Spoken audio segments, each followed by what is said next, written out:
마침 또 오늘 본문이 굉장히 우리 교회 상황과 잘 맞는 것 같습니다. 그리스도의 이름으로 세상을 살아가는 데 있어서 무엇보다도 큰 힘이 되는 것은 하나 되는 것입니다.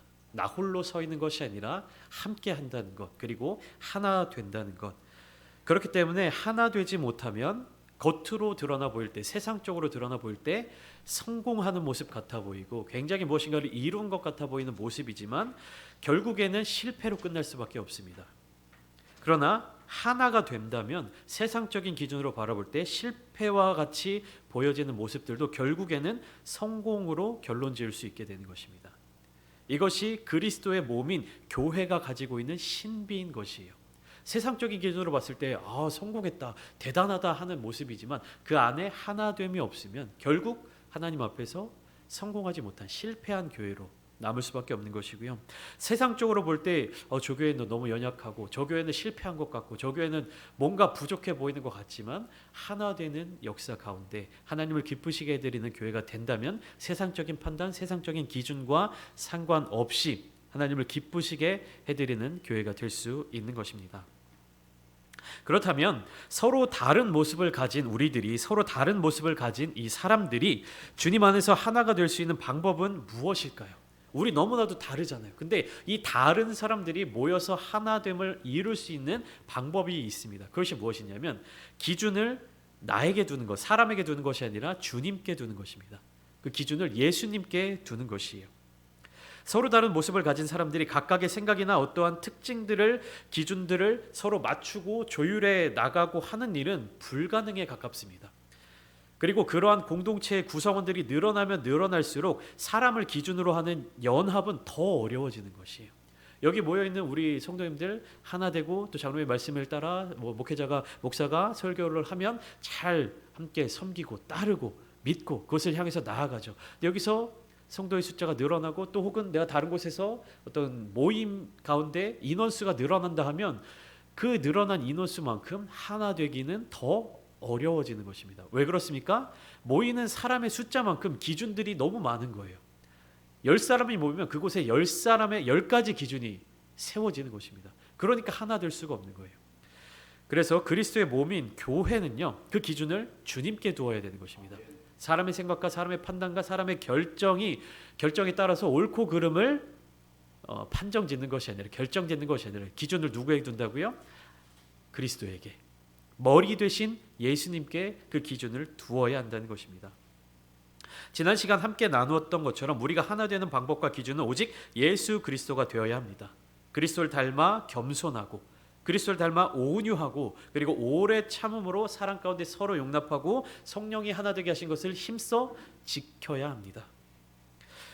그렇다면 그리스도의 몸인 교회가 하나 되어 주님을 섬긴다는 것은 무엇인지를 좀 더 구체적으로 살펴보겠습니다.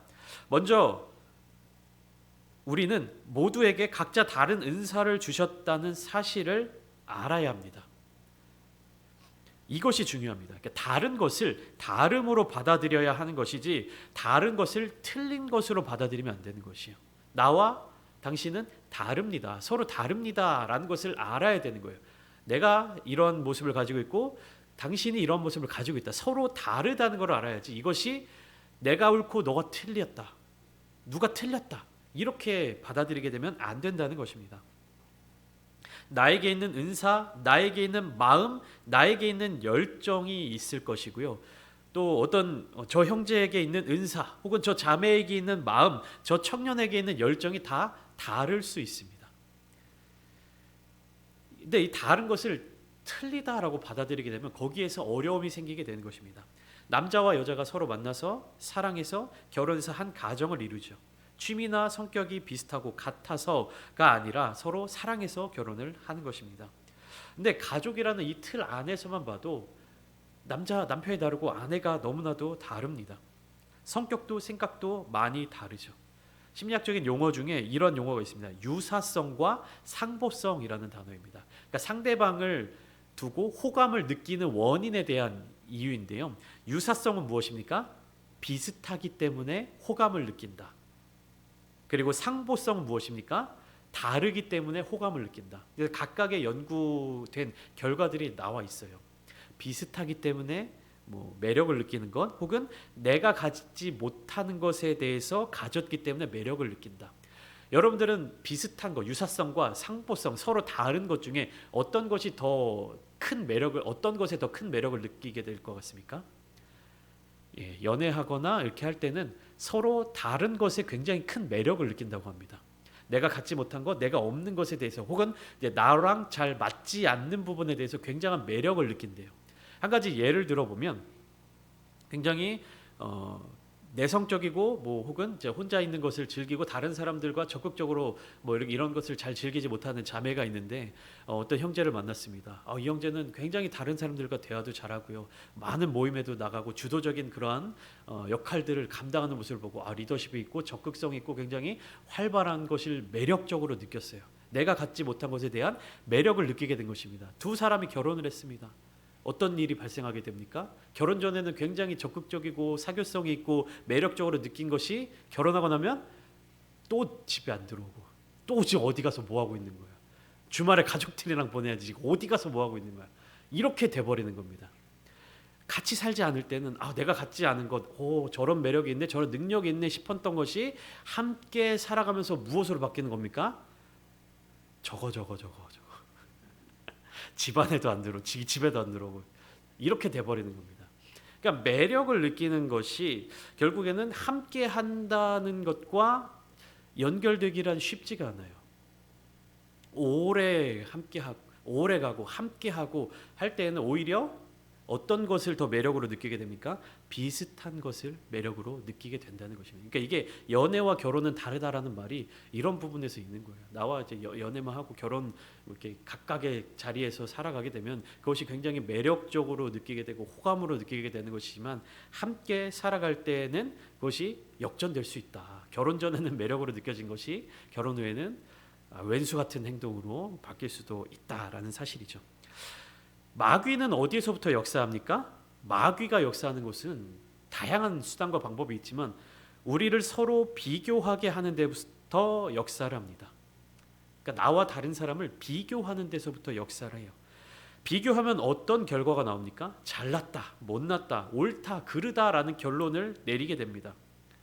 그러니까 누군가는 내가 옳다라고 생각하는 사람은 교만해지게 되고요, 내가 틀렸나 하는 사람은 우울해지고요, 자신감이 없어지고요, 자존감이 낮아집니다. 서로 분열하게 만들고 하나 되지 못하게 만들고 사랑하지 못하게 만드는 것이 바로 마귀의 전략 중에 하나입니다. 오늘 오전에 함께 나눴던 삭개오에 대한 이야기 무엇입니까? 삭개오는 다른 사람들과 달랐던 것이죠. 키가 작고 왜소하고.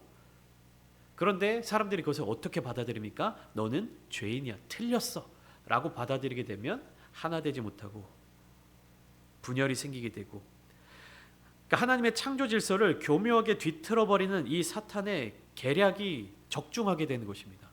다르다는 것. 하나님은 만물을 창조하실 때 같은 모양으로 같은 모습으로 창조하신 것이 없어요. 각기 다른 개성을 가지고 각기 다른 모양을 가지고 각기 다른 모습을 가지고 창조를 해주셨습니다.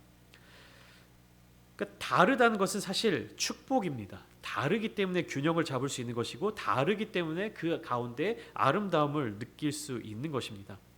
다르기 때문에 단단한 것이고요, 튼튼한 것입니다. 우리의 신체는 각 기관마다 역할마다 다 차이가 있습니다. 그러니까 다 다르다는 이야기죠. 우리의 팔, 다리는 어떻습니까? 다르게 생겼어요. 팔이 생긴 모습이 다르고요, 다리가 생긴 모습이 다릅니다. 그런데 만약에 이 팔과 다리가 모두 똑같은 모양으로 생겼다라고 한번 상상을 해보겠습니다. 제 이 두 팔이 제 이 다리와 똑같은 모습으로 생겼다라고 하면 어떤 삶이 될까요? 이 섬세하게 손가락을 움직이지도 못할 것이고요, 자유롭게 뭐 이렇게 설교를 하면서 제스처도 하지 못할 것이고요, 더 불편해지게 되겠죠. 혹은 다리가 팔처럼 가늘고 뭐 손가락이나 손목이 자유롭게 움직인다면 어떻게 되겠습니까?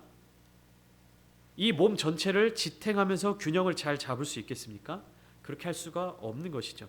그러니까 그 누구도 팔을 보면서 너는 왜 이렇게 가늘고 비실비실하고 다리처럼 튼튼하지 못하냐 이렇게 얘기하지 않습니다. 누구도 다리를 보면서 너는 이렇게 팔처럼 손가락처럼 가늘고 섬세하지 못하냐라고 이야기하지 않습니다. 팔다리 사족이 다 똑같이 생기면 어떻게 됩니까? 두 발로 걸을 수가 없죠. 사족보행을 하는 것이죠. 팔과 다리가 다르기 때문에 우리는 이렇게 이족보행을 하고 창의적인 활동을 하고 이렇게 할 수 있는 것 아니겠습니까?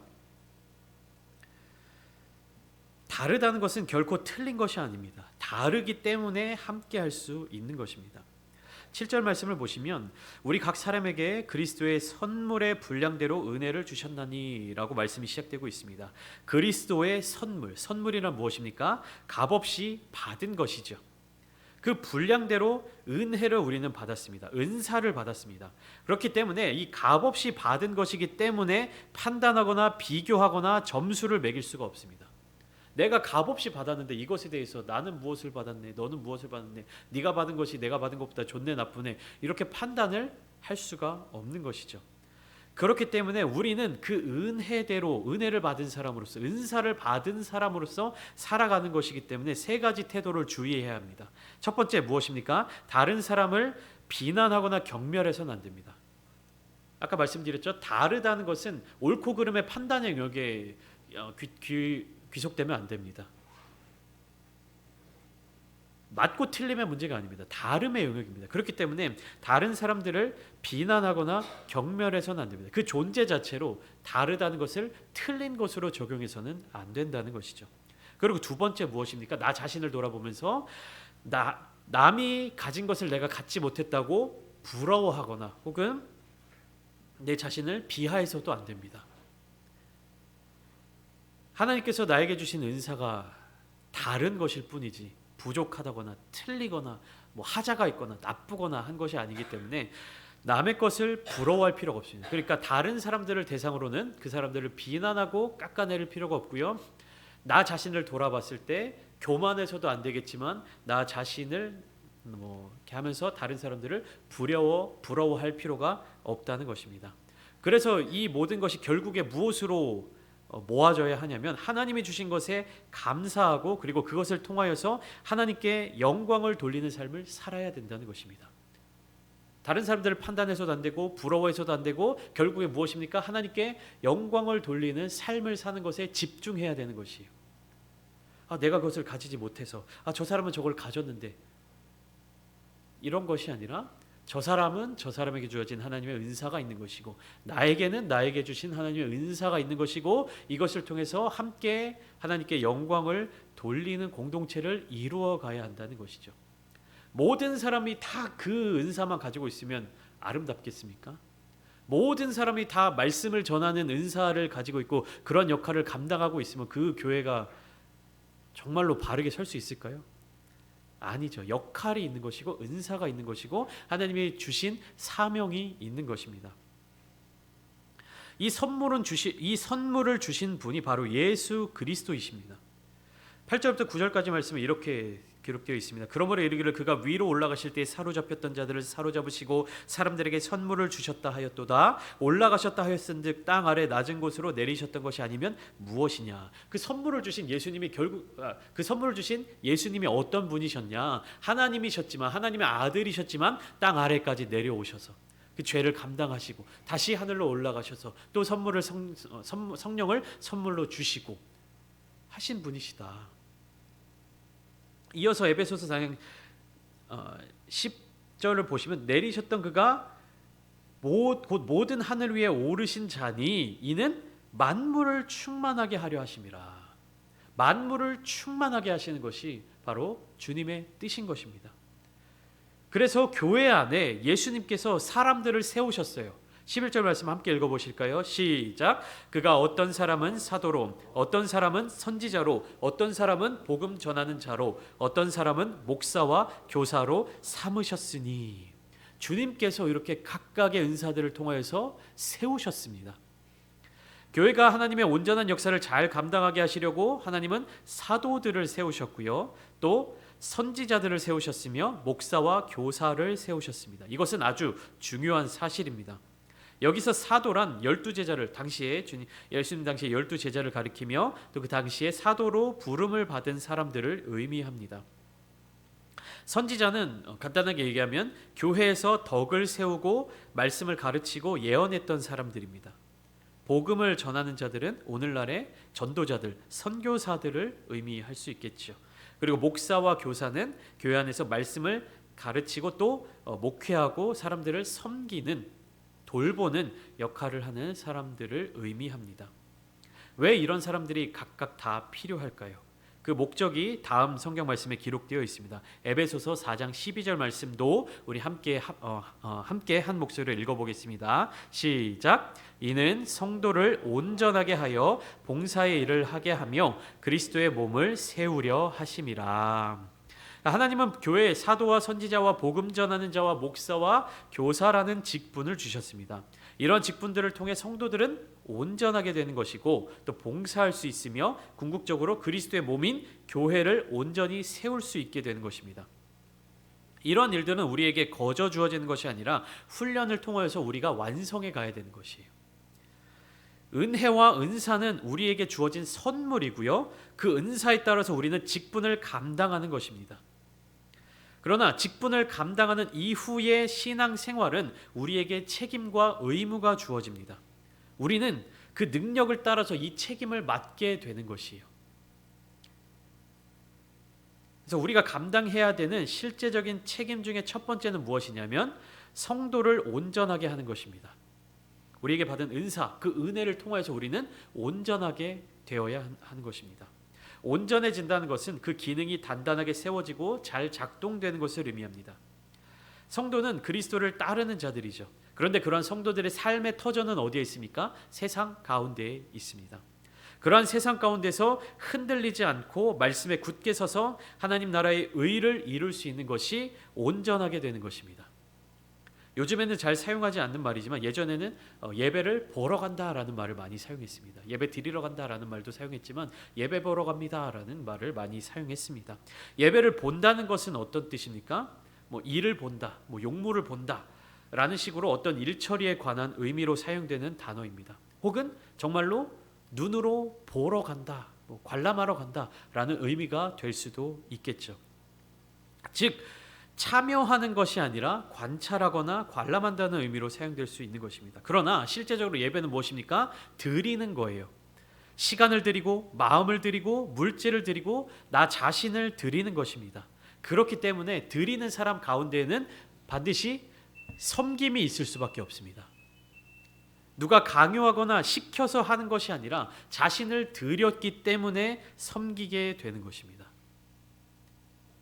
은혜나 감동이나 위로나 용서나 이런 것을 받는 것을 먼저 생각하는 것이 아니라 드리는 것을 먼저 생각하는 성도가 되는 것, 이것이 온전한 성도가 되는 것입니다. 이 온전한 성도가 되어서 드리는 성도가 되면 자연스럽게 봉사하게 됩니다. 지난 시간 주일 오전 예배 말씀으로 함께 나누었던 것처럼, 마가복음을 통해서 함께 나누었던 것처럼 예수님은 섬김을 받으려고 오신 것이 아니라 섬기러 오셨습니다. 우리는 예수님을 닮아가는 자들로서, 예수님이 가신 그 길을 따라가는 자들로서 섬기는 자가 되어야 합니다. 바울은 우리가 각각의 은사에 따라 함께 섬길 때 그리스도의 몸이 세워진다고 이야기를 하고 있습니다. 에베소서 4장 15절 16절 오늘 마지막 본문을 보시면 오직 사랑 안에서 참된 것을 하여 범사에 그에게까지 자랄지라 그는 머리니 곧 그리스도라. 그에게서 온몸이 각 마디를 통하여 도움을 받음으로 연결되고 결합되어 각 지체의 분량대로 역사하여 그 몸을 자라게 하며 사랑 안에서 스스로 세우느니라 라고 이야기하고 있습니다. 우리는 성장하는데 어떻게 성장을 해야 되느냐, 어디로 성장을 해야 되느냐, 그 내용이 여기에 담겨져 있는 것입니다. 우리는 사랑 안에서 참된 것을 하여서 자라고 성장하는데 누구를 향하여서 자라야 되냐면 주님을 향하여서 자라가야 되는 것이에요. 주님이 머리이시기 때문에 머리를 향하여서 몸이 자라가야 되는 것입니다. 우리 아이들, 성장기 아이들, 이제 시안이도 이제 돌 지나고 이렇게 커가는 것이 눈에 보여요. 그러면 우리가 자라갈 때 어디로 자라가는 게 건강하게 자라는 겁니까? 키가 크고 이제 위쪽으로 자라가는, 머리 쪽으로 자라가는 것이 건강하게 자라는 것이잖아요. 머리 쪽으로 자라지 않고 내 중심적으로 이 좌우로 자라가게 되면 어떻게 되는 겁니까? 굉장히 건강하지 못하게 자라는 것이죠. 제가 요즘에 건강하지 못하게 자라가고 있는 것 같습니다. 옷을 막 입어도 이게 지금 여러분들이 보실 때 보여지시는 모습이 많이 예전에 힘겹게 잠기네. 이제 옆으로 자라가게 되면 건강하지 못한 몸이 되는 것처럼 우리는 그리스도의 머리를 향하여서 자라가야 되는 것이에요. 나 중심적으로 내 위주로 내가 머무는 그곳으로 향해서 자라가는 것이 아니라 주님을 향해서 모두가 함께 자라야 되는 것이에요. 그래서 그 온 몸이 각 마디를 통해서 도움을 받음으로 연결되고 결합되어서 각 지체의 분량대로 역사하여야 됩니다. 그러니까 나에게 주어진 그 분량대로, 나에게 주어진 그 사명대로 역사해야 된다는 것이에요. 나에게 주어진 것보다 더 가지려 하거나 나에게 주어진 것보다 덜 하려고 하거나 해서는 안 되고 나에게 주어진 그 분량대로 역사해야 된다는 것입니다. 그래서 제가 여러분들께 권면드린 것이죠. 교회를 위해서 함께 기도하실 때 여러분들의 분량대로 함께 힘써 기도해 주십시오. 아이들에게도 그 기도의 분량을 알려주시고 함께 교회를 위해서 기도할 수 있도록 만들어 주십시오. 그래서 그 몸이 함께 자라나야 되는 것입니다. 우리가 몸이 성장할 때 머리는 이만큼 커졌는데 몸이 성장하지 못하면 그거 어떻게 됩니까? 굉장히 살아가기가 불편해지는 것이죠. 다리는 이렇게 운동선수처럼 근육질의 다리로 성장해 가는데 팔이 그만큼 성장하지 못하면 어떻게 되는 겁니까? 그 공룡처럼 티라노사우루스처럼 몸의 균형이 맞지 않고 불편하게 되는 것이죠. 우리는 그러한 세상적으로는 그러한 균형이 맞지 않는 부분에 대해서 장애라고도 이야기를 합니다. 우리가 그리스도를 향하여서 온전하게 잘 자라가야 되지 않겠습니까? 여러분들 혹시 지금 앉아 계신 자리에서 팔짱을 끼고 이렇게 한번 팔짱을 끼고 한쪽 다리로만 그 앉은 자리에서 한번 일어나 보시겠습니까? 이게 굉장히 신체 건강을 측정하는 어떤 방법 중에 하나인데요. 여러분 딱 그 앉아 있는 자세에서 팔을 짚거나 하지 마시고 한쪽 발로 일어나 보세요. 한쪽 발로 이렇게 앉아 계시다가 한쪽 발로 한번 일어나 보세요. 못 일어나시는 분들도 계실 거예요. 팔 어디 짚거나 하지 마시고 이렇게 앉아 있는 상태에서 이렇게 한쪽 발로만 이렇게 일어나는 거. 이게 원래 바닥에서 일어나야 되는 거예요. 의자에 앉아서 한쪽 발로 일어나는 게 아니라. 잘 안 되시죠? 잘 안 되실 겁니다. 이게 잘 되시면 굉장히 신체가 건강하신 분이에요. 저도 잘 안 됩니다. 그러니까 우리는 습관적으로 앉았다 일어났다 하면서 그냥 일어나고 걷는 게 다리의 역할이구나라고 생각을 하는데 일어서는 것이 다리만의 역할이라고 생각하셨다면 이 다리로만 일어나는 일이 얼마나 어려운지를 깨닫게 되셨을 것입니다. 걸어가는 것도 다리만으로 걸어간다고 생각하시죠? 허리와 팔을 고정하고 한번 걸어가 보세요. 굉장히 불편해집니다. 그리고 걸어갈 때 다리라고 이야기하는 그 다리 속에서 무릎이 어떻게 굽혔다 펴지고 발목이 어떻게 접었다 펴지고 그런 것들을 한번 머릿속으로 그려보고 한번 걸어보세요. 그러면은 단순하게 걷는 게 그냥 다리로 걷는다라는 생각을 좀 바꾸게 되실 것입니다. 그렇기 때문에 내가 무엇인가를 하는 일에 있어서 섬기는 일에 있어서 일어서는 일은 다리가 해야 되는 일이 아니야? 이렇게 방치하고 내비두고 어떤 일은 누가 해야 되는 일 아니야? 하고 그냥 내비두고 내일 아니야 라고 할 수가 없는 것이에요. 자리에서 일어나는 것만 해도 온 몸으로 힘을 써야 되고 온 몸이 가지고 있는 역할이 있는 것입니다. 만약에 내가 팔의 역할을 해야 되는데 나는 팔의 역할 너무 재미없어 심심해 나는 다리의 역할을 할 거야 라고 하게 된다면 그 사람의 몸은 굉장히 어려운 길을 갈 수밖에 없게 되겠죠. 물구나무 서서 이제 막 걷는 그런 사람들도 있잖아요. 그거 얼마나 어렵습니까? 여기 계신 대부분의 분들이 아마 그렇게 할 수 없으실 겁니다. 팔은 걸으려고 만들어진 신체 부위가 아닙니다.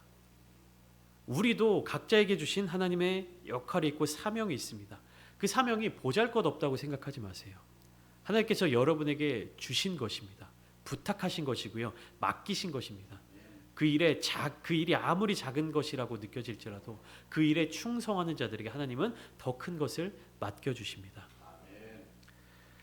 교회는 함께 힘을 합하여서 하나님의 나라를 이루어 가야 합니다. 누구 한 사람의 힘이나 헌신으로 할 수 있는 일이 아닙니다. 왜냐하면 그 사람의 능력이 없어서가 아니요. 예수님께서 그 일을 함께 하라고 명령하셨기 때문입니다.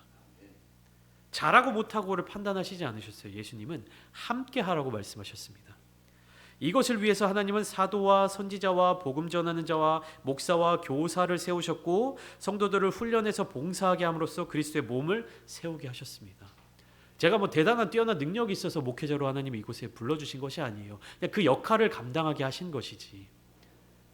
여러분들을 성도로서 직분자로서 세워주신 것이 부족하기 때문에 그렇게 그 자리에 세워주신 것이 아닙니다. 그 자리에 여러분들이 감당해야 할 사명이 있기 때문에 그곳에 세워주신 것입니다.